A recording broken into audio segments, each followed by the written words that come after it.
Okay, it's 9 o'clock. Woke up about 30 minutes ago. Took 28 minutes out of those 30 to just get off the bed. So, net amount, it's been 2 minutes since I've woken up. Can you see it? Here? Yes. I bet you do. Anyways. The isn't set up yet. To get started, download the Google. How about no? Shut up, Google. Anyways, I've got a very exciting activity planned for right early in the morning. It's gonna be literally the first activity I do after I freshen up. So let's freshen up and let's get to it. At any point during the activity, your mind, your mind, just as mine did when I was preparing this activity for myself in my dreams, yours too, at any point, let me emphasize, any point during the activity, your mind might force you to ask why. To that, I say, why not? Okay, bye.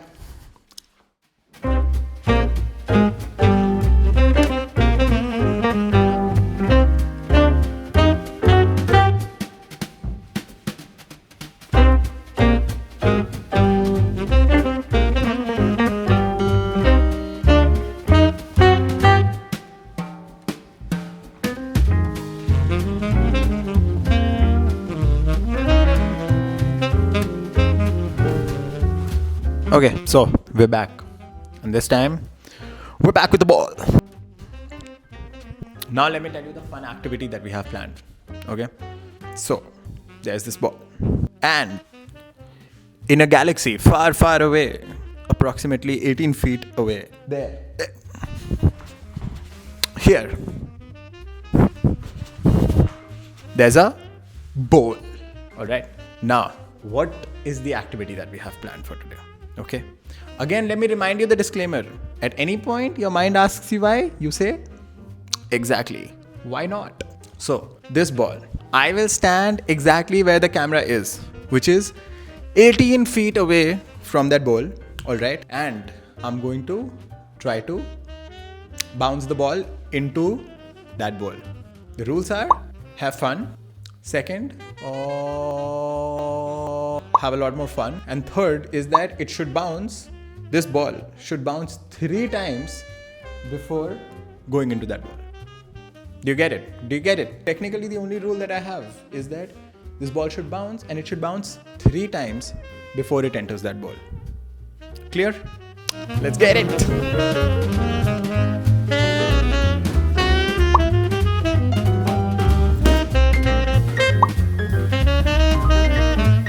Okay, मुठिया मुट्ठी धरे.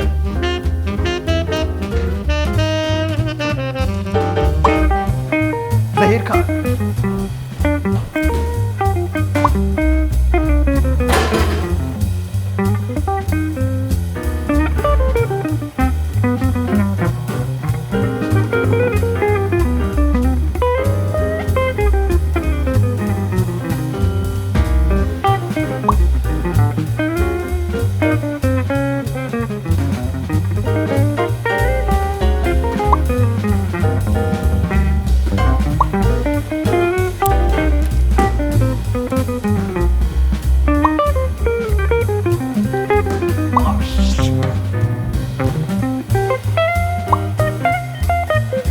One eternity later.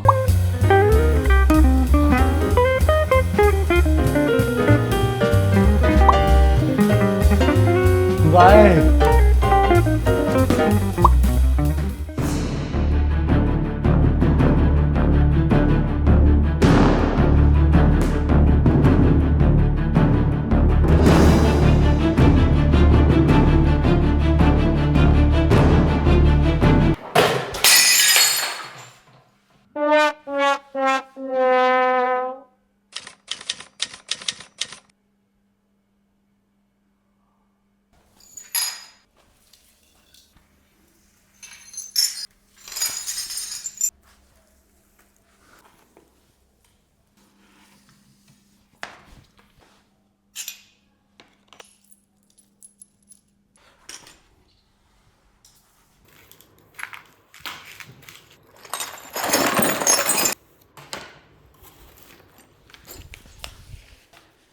Wait, I have something to say. Hold on.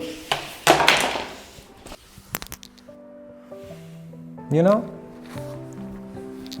this is something that I was gonna come to a while later into the video, but honestly, situation has kind of happened in a way that this idea that I wanted to put forward, this story that I wanted to let you all into, it kind of will unfurl on its own. And life is genuinely so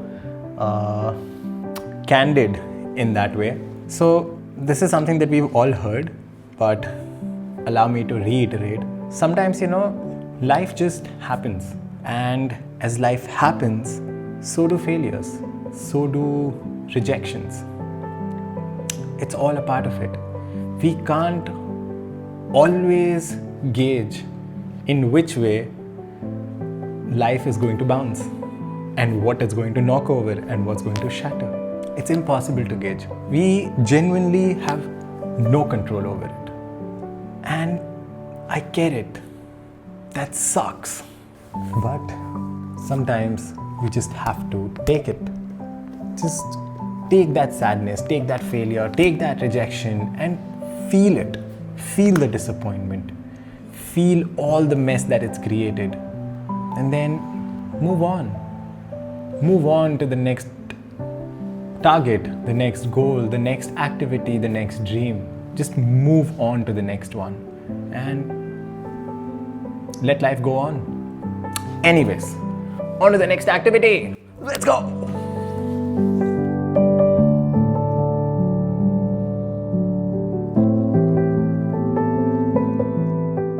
So, on a day like this, where I'm already feeling shit, and everything seems to be crumbling, you know what I like to do? I like to clean up. So, let's get to that. I'm going to get ready, and then we're going to do some bookshelf cleaning up.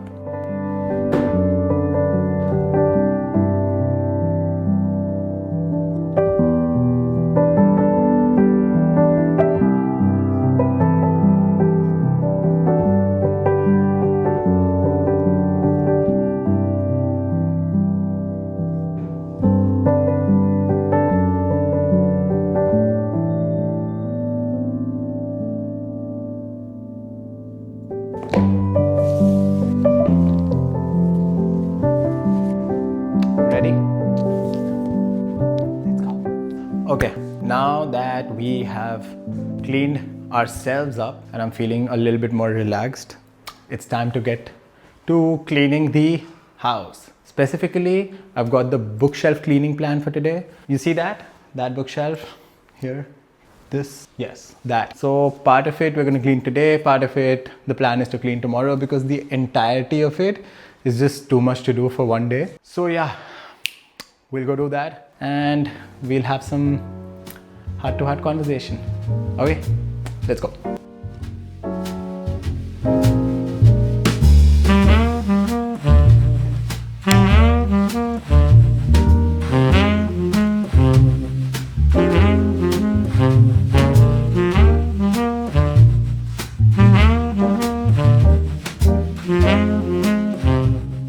But one second. Now that the ambience has been set, we need to take the books out, dust them, clean them.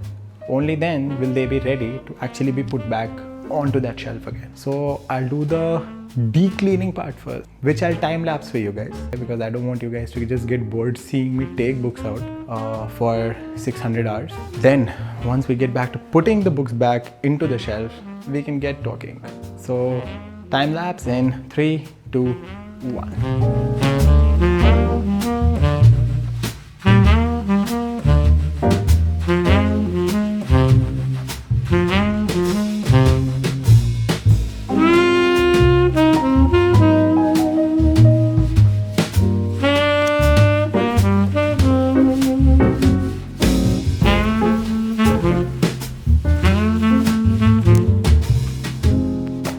There's something so therapeutic, something so calming about cleaning, right? Like, I don't know if you guys associate to it, but to me, it is such a calming thing. Almost like it tells you that, it kind of reassures you, honestly, that if I can fix this, I can fix almost anything else and everything else that's going wrong in my life too. And honestly, it's not like my life is in a chaos or something. It is in a pit stop, but it's not like it's chaotic right now. Yet, it just gives you this reassurance that you need, you know, that if I can clean this up, all the other messes in life can get cleaned up too. Ooh. One of my favorites, one of my all-time favorites. Have to reread this one. Keeping it aside. Anyways, so like I said, I wanted to talk to you guys about something. So for the last couple of months, since October of 2024, I had been planning a trip, an international solo trip, to be more accurate. Now, this trip was more of a recent development, but honestly, this trip, the location had been in my mind and had been on my bucket list for like easily the last 7, 8, if not 10 years. Cutting to the chase, I was planning a trip to Japan. All right, it was going to be a 30-day trip, and it was not going to be, it was not like a short trip or something. It was not like a week-long, 3 nights, 4 nights, 5 nights trip. No, it was a proper 30-day trip. And of course, a lot of planning had gone into it. Since October itself, I had created a full-fledged, detailed day-by-day itinerary. And the itinerary covered almost 17 to 18 different locations along the length and breadth of Japan. It was honestly, just telling you, it was a very detailed trip. I had planned the daily routine for each of the day. Like I'd be doing this at 9 a.m., this at 11 a.m., this at 6 p.m., this at 8 p.m. I had booked hotels. Of course, my flight to and fro had been booked via Singapore for the 28th of January, and the return had been booked for the 28th of February. And yeah, just there was a snow festival happening around 22nd or 23rd of February, for which the tickets had been booked. So yeah, you can understand from the broad details of it that yes, a lot of planning had gone into it. Of course, the dream aspect of it aside, a lot of planning had gone into booking and kind of letting this trip come to fruition.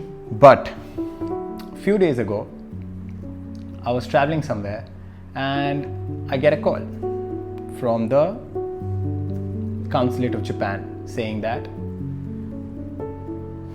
your visa has been rejected.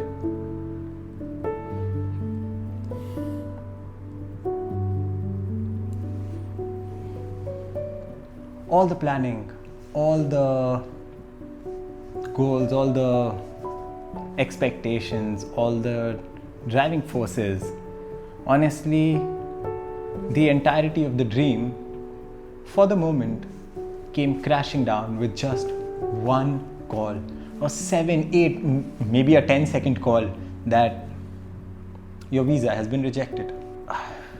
In that moment, I felt so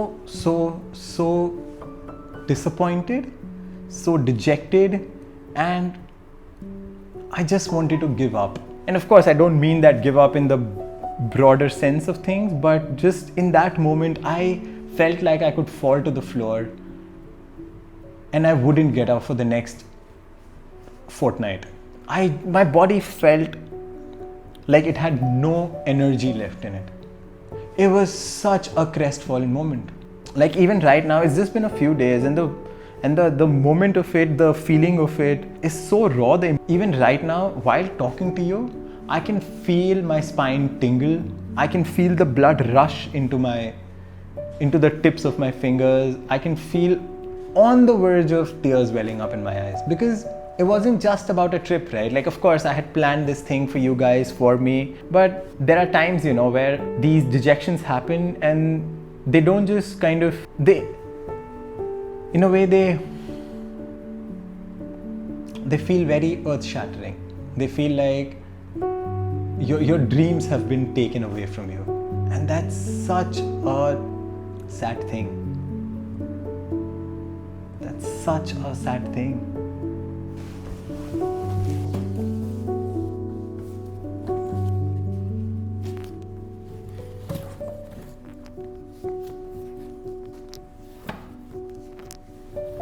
It took me a few days to recover from it.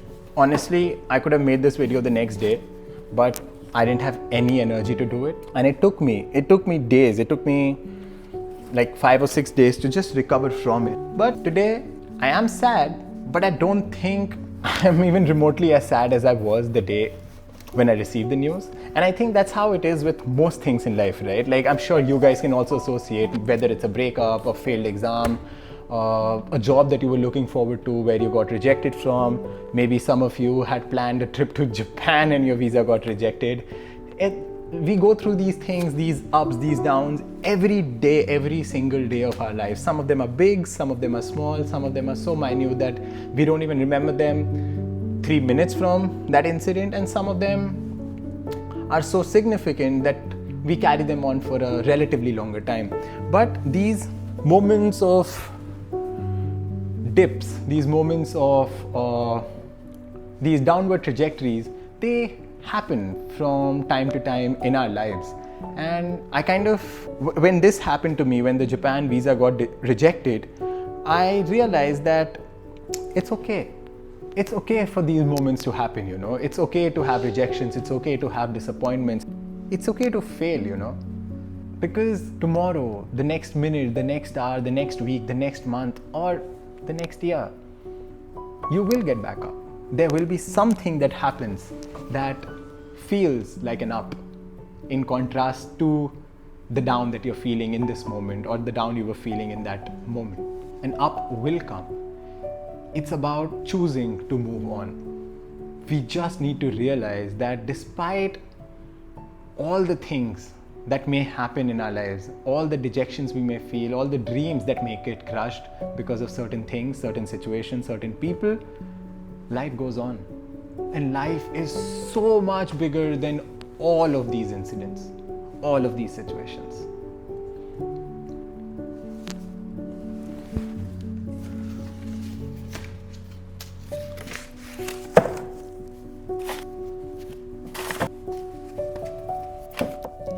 So of course, sadness kind of comes and goes in life, you know. It's what life is all about. But we need to realize that. So get up. Honestly, it might sound a little too, it's easier said than done situation, but what other choice do you have? Get up. Do the next act. Hit the next target. Dream the next dream. I mean, what else can you do? I planned on doing a fun activity in the morning and the glass broke. The activity was for something different, but life threw a googly at me and the glass bowl broke. What do you want me to do? Sit and not do anything at all? Just kind of sit and pine about how life is so unfair at times? No, I'm not going to do that. I'm going to get up. I'm going to go take a shower, wear good clothes, and start cleaning up my bookshelf. See, I'm not saying don't feel sad about situations. Of course, you're going to feel sad about situations. Please grieve as long as you want to grieve, as long as you need to grieve. Please do grieve. But once it's done, be aware that it's done. Be aware that at some point, life needs to move on. And you need to move on along with it. So get up. If you're down, if you're in your bed, feeling stupid, feeling crap, feeling like everything else around you is collapsing, I'm telling you right now, it's okay. I know it is, and it's okay. You have the strength within you to get up and do the next activity. Anyways, I just wanted to share. I hope I didn't end up sounding too philosophical. If I did and you didn't like it, I'm super sorry about it. You don't have to agree with me with everything that I say. It's just my philosophy in life. And that is what has kept me going in all the adverse situations that have come along my way. But if it doesn't suit you and there is a different philosophy that suits your perspective in life, please go ahead, please do that. I just wanted to share my 2 cents with you. And yeah, I hope to see you again next time. Thank you for joining me on this vlog. This was not a very usual vlog for me. This was not a usual video for me. But I think it was very necessary because I wanted to connect with you guys. So this is a part of me that I'm sharing with you guys. And yeah, hopefully see you in the next video, and hopefully that will be a more regular, more upbeat, more fun, more relaxing one. Until then, let me finish this shelf cleaning and hope you guys have a good day, a good afternoon, a good evening, a good night. Love you. Bye bye.